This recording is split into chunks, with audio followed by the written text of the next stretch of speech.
প্রতিদিন দুপুর 1টা হলে গভীর সমুদ্রের মাঝে এই মন্দিরে জেগে ওঠেন মহাদেব। কিভাবে সম্ভব? এই মন্দিরে যেই যাবে ভগবান তার মনের বাসনা পূরণ করবেনই করবেন। কোথায় আছে এই মন্দির? এই মন্দিরের রহস্য ঘেরা কাহিনী জানলে গায়ে কাঁটা দেবে আপনার।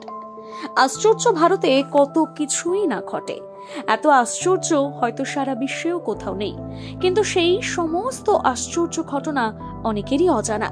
এই সকল আশ্চর্য ঘটনাগুলোর মধ্যে শুনেছেন আশ্চর্য সব জায়গায় হিন্দু দেবদেবীর মন্দিরের উৎপত্তির কথা, কিন্তু মাঝ সমুদ্রে ডুবে থাকা এক মন্দিরের কথা কি জানেন আপনারা? বোধহয় জানেন না। মাঝ সমুদ্রে মন্দিরে রয়েছে শিব। এমনই শিব মন্দির রয়েছে আমাদের ভারতবর্ষে। গুজরাট থেকে মাত্র 1 কিলোমিটার দূরে আরব সাগরের মধ্যে রয়েছে ভগবান শিবের এই মন্দিরটি।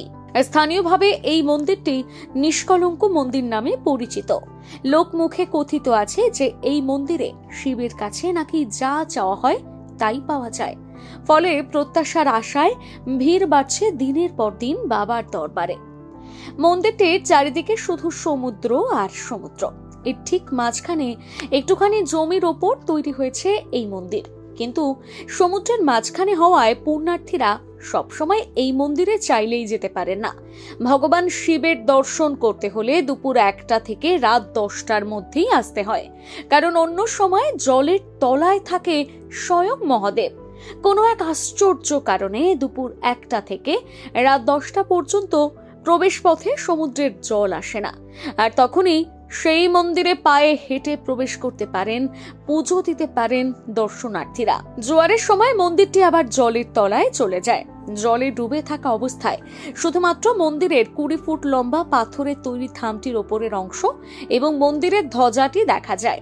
প্রতিদিন দুপুর 1টার পর মন্দিরের ওপর থেকে জল নামতে শুরু করে, আর দর্শনার্থীরা একে একে আসতে শুরু করেন।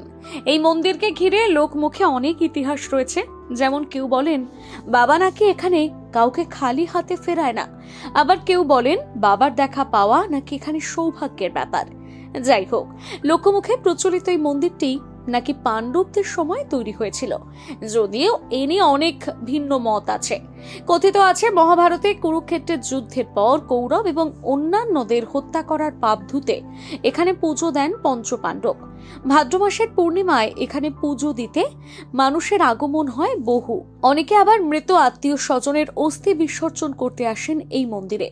লোকমুখে আরো শোনা যায় ভগবান কার্তিক নাকি এই মন্দিরটি প্রতিষ্ঠা করেছিলেন।